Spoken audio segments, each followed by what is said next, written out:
आइए हम शुरुआत करते हैं। हम लोग एक नया टॉपिक, नया एक्सरसाइज, नया टॉपिक, समांतर श्रेणियां। समांतर श्रेणी शुरू करने से पहले हम लोग पहले ये जान ले कि अनुक्रम क्या होता है, श्रेणी क्या होता है, फिर उसके बाद हम लोग समांतर श्रेणी पर आएंगे। तो शुरुआत करते हैं हम लोग अनुक्रम पर। हेडिंग दे देते हैं अनुक्रम। अनुक्रम या सीक्वेंस।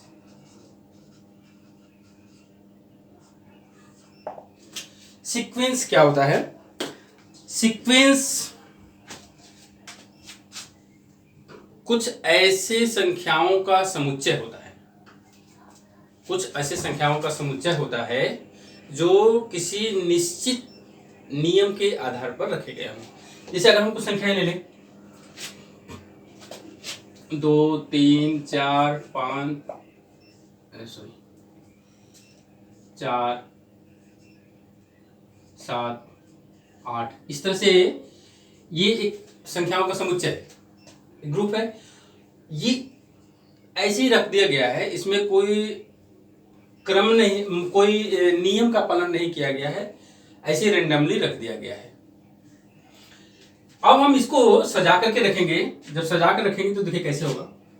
2, 3, 4, 5, 6, 7, 8, इस तरह से रख दिए। अब ये देखिए क्या है, ये क्रम में हो गया। ये पहले सबसे छोटा, फिर उसमें फिर उससे बड़ा, फिर उससे बड़ा, फिर उससे बड़ा। इसमें किस चीज का ध्यान दिया गया है? संख्याओं को छोटे से बड़े की तरफ ले जा रहे हैं, छोटे से बड़े की तरफ ले जा रहे हैं। अच्छा, ऐसा नहीं है जैसे यहाँ पर एक का अंतर है, यहाँ पे एक अंतर है, यहाँ पर हम 10 भी ले सकते हैं। क्रम में ऐसा कुछ नहीं है कि ये अंतर समान ही हो, ऐसा कुछ नहीं है। ये जैसे हम लोग बढ़ते क्रम में लिए हैं तो घटते क्रम में भी ले सकते हैं, इस तरह से। तो इस तरह का जो हम लोग एक नियमानुसार अंकों को सजा करके रख रहे हैं, इसी को हम क्रम कहते हैं। इसी को क्या कहा जाता है?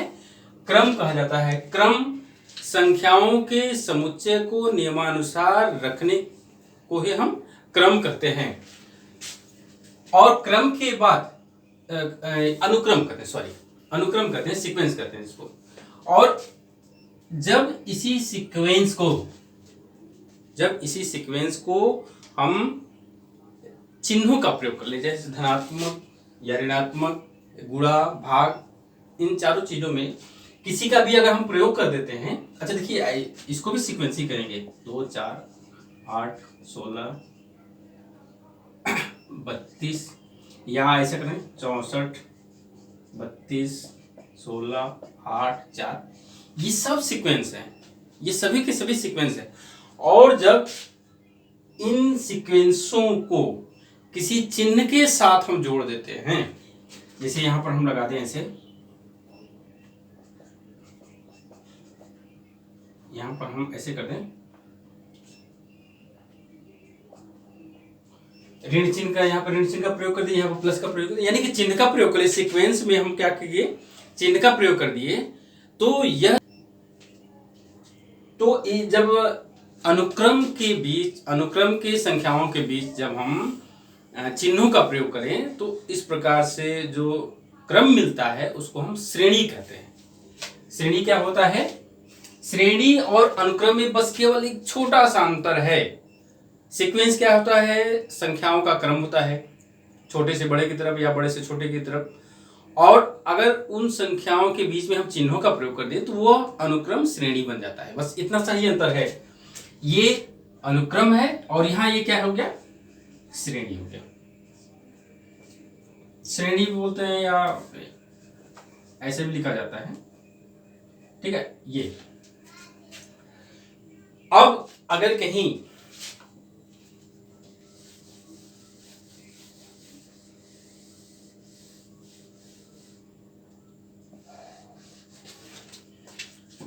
इस अनुक्रम पर अगर हम विचार करें, तो देखिए इस संख्या और इस संख्या दोनों के बीच में एक का अंतर है। कितने का अंतर है? एक का। यहां पर भी एक का अंतर है। इन सब में हम देख रहे हैं एक ही का अंतर है। ये सभी संख्याओं के बीच में हम देख रहे हैं कोई भी दो पास की संख्याओं के बीच में अंतर समान है। ये समान अंतर है। तो ये समान अंतर वाली श्रेणी, अगर कि इसमें हम चिन्ह का प्रयोग कर दें तो ये श्रेणी हो गई। और चूंकि अंतर समान है तो इस प्रकार के समान अंतर वाली श्रेणी को हम समांतर श्रेणी कहते हैं। ये कौन सी श्रेणी हो गई? समांतर श्रेणी। ठीक है ना। समांतर श्रेणी में मुख्य रूप से क्या बात सामने आई कि दो क्रमागत संख्याओं के बीच में अंतर समान होता है। इसके बीच में अंतर समान है, इसके बीच में अंतर समान है, इसके बीच में अंतर समान है, इसके बीच में अंतर समान है। तो ये जो समान अंतर है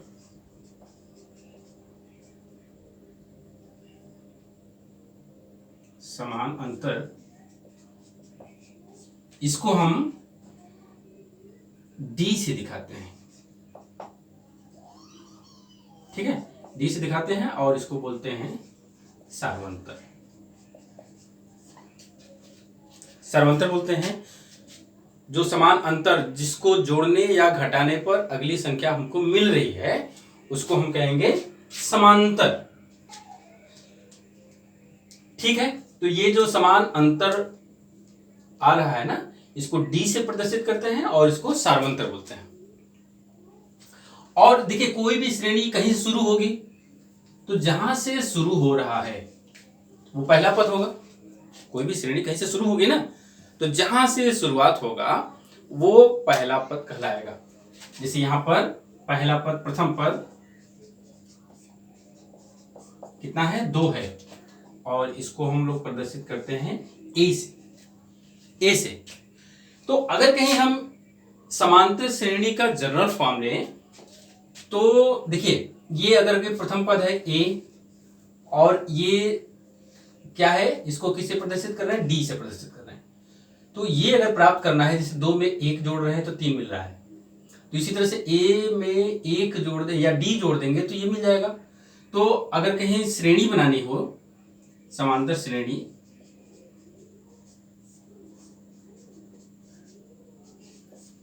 तो कैसा श्रेणी बनेगा?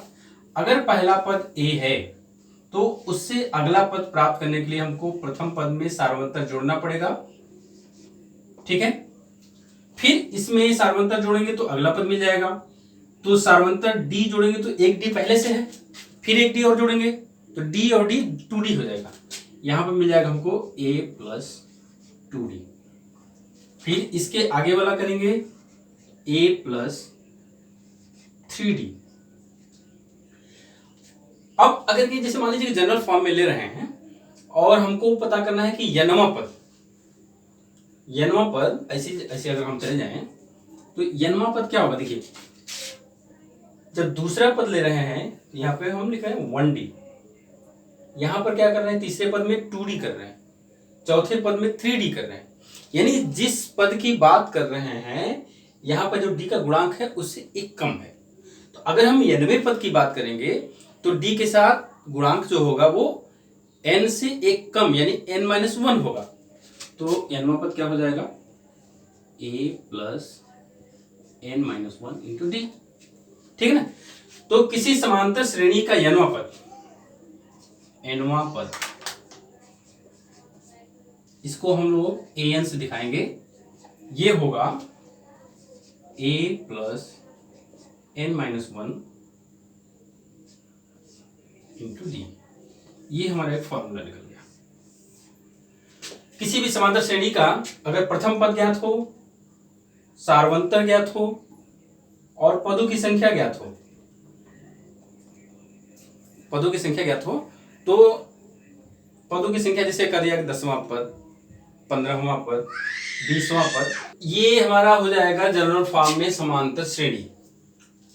प्रथम पद a, दूसरा पद a + D, तीसरा पद a + 2D, चौथा पद a + 3D और यहाँ पे एनवा पद जो है a plus N minus one into D, इसके आगे भी पद हो सकता है। ये हमने अंतिम पद ले लिया। अंतिम पद का मतलब हम बताएंगे कि क्यों लिए अंतिम पद। यहां पर an बराबर a n का मतलब होता है nवा पद, ये हो जाएगा a plus N minus one into D.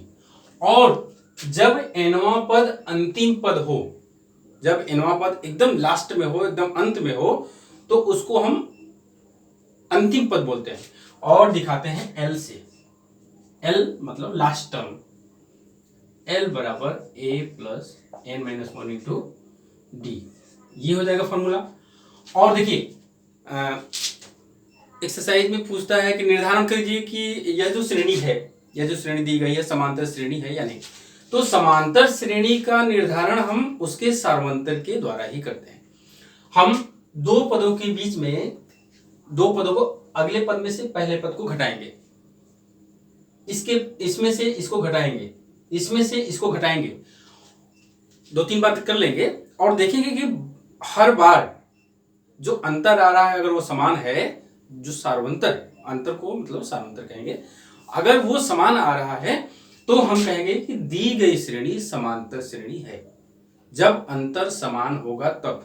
किसी भी दो पदों के बीच में अगर अंतर अलग हो गया, जैसे इसके बीच में निकाले, यहाँ पर डी आ गया, देखिए इसके बीच में घटाएंगे तो डी आ गया, यहाँ पे घटाएंगे डी आ गया, यहाँ पे घटाएंगे डी आ गया, ठीक है ना। ऐसा अगर की है, जैसे मान लीजिए कि इसके और इसके बीच में इधर कोई पद है, इसमें से जब इसको घटा रहे हैं तो डी की जगह कुछ दूसरा आ गया, मान लीजिए कि 2d आ गया। अगर ऐसा आ गया, कहीं पर भी श्रेणी में कहीं पर भी अंतर अगर कहीं अलग हुआ तो हम पूरी श्रेणी को कह देंगे कि ये समांतर श्रेणी नहीं है, क्योंकि पूरी समांतर श्रेणी में, पूरी श्रेणी में जो अंतर होता है, जो सार्वंतर होता है, हमेशा बराबर होता है।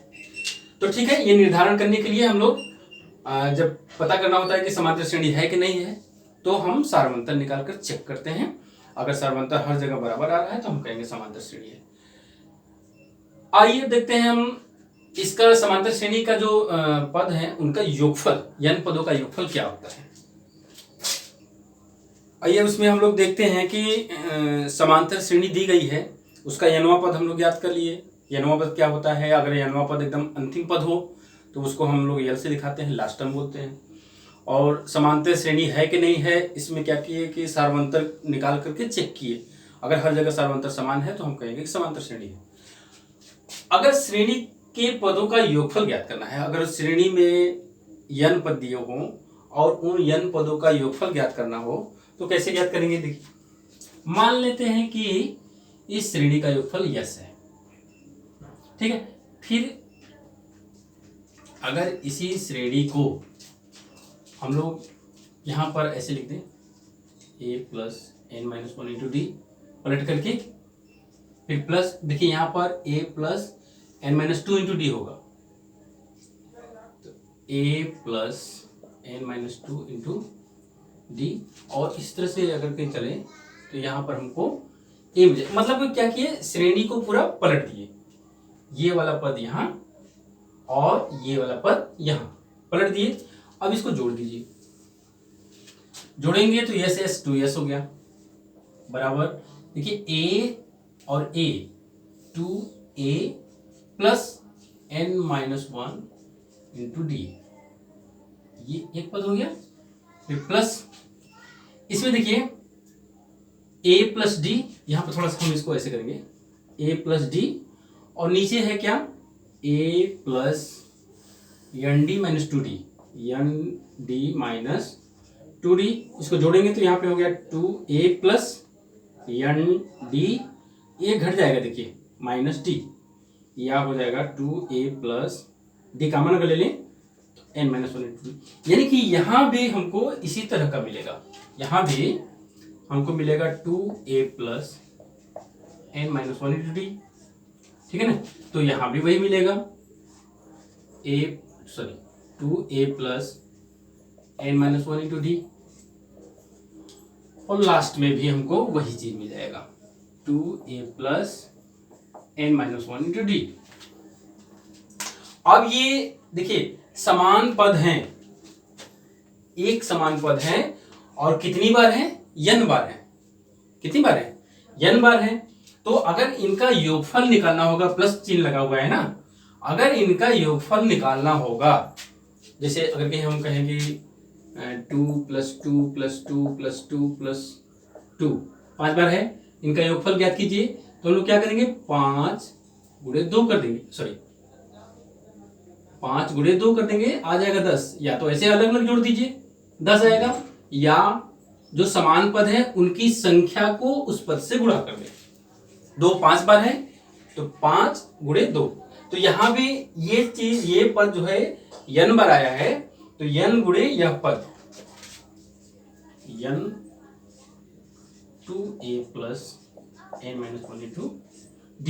इधर क्या चल रहा है, 2a चल रहा है, तो यस यानी योगफल क्या हो जाएगा, n/2 2a + n - 1 × d। ये हो जाएगा योगफल के समांतर श्रेणी के n पदों के योगफल का फार्मूला। अब यहाँ पे थोड़ा सा एक चीज और हम ब्रेक करेंगे, s = n/2, यहाँ पर हम 2a को a + a कर दें और प्लस n - 1 × d। अब यहाँ इसको देखा जाए तो हम लोग जब n वां पद निकाल रहे थे, तो यल बराबर लिखे थे ना, यल बराबर a+ या n वां पद a + n - 1 × d होता है। अगर वही अंतिम पद हो तो हम लिखते हैं यल बराबर a + n - 1 × d, यानी कि इस पूरे की जगह हम लोग यल लिख सकते हैं। तो क्या हो जाएगा, s = n/2 a + n। तो ये भी एक फार्मूला हो जाता है। यदि किसी समांतर श्रेणी का प्रथम पद और अंतिम पद दिया हो और पदों की संख्या दिया हो, तो हम उस श्रेणी का योगफल ज्ञात कर सकते हैं। इस वाले में डी की जरूरत, सारवंतर की जरूरत नहीं पड़ती। तो ठीक है, ये हो गया हमारा समांतर श्रेणी का n वां पद, उसका योगफल, समांतर श्रेणी का निर्धारण। अब इसके ऊपर हम लोग एक्सरसाइज करेंगे। आइए एक्सरसाइज 5A का क्वेश्चन नंबर 1 में, क्वेश्चन नंबर 1 के लिए निर्देश दिया हुआ क्या है, निम्नलिखित में से प्रत्येक समांतर श्रेणी के लिए प्रथम पद तथा सारवंतर ज्ञात कीजिए। देखिए प्रथम पद क्या होता है, ए। प्रथम पद को हम लोग ए से दिखाते हैं, ये प्रथम कहां लिख रहे हैं,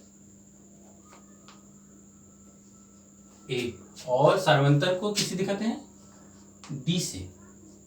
हमको ए और डी ज्ञात करना है। तो हम लोग देखिए जब इंट्रोडक्शन देखे थे तो उसमें कहे थे ना कि श्रेणी कहीं से शुरू होगी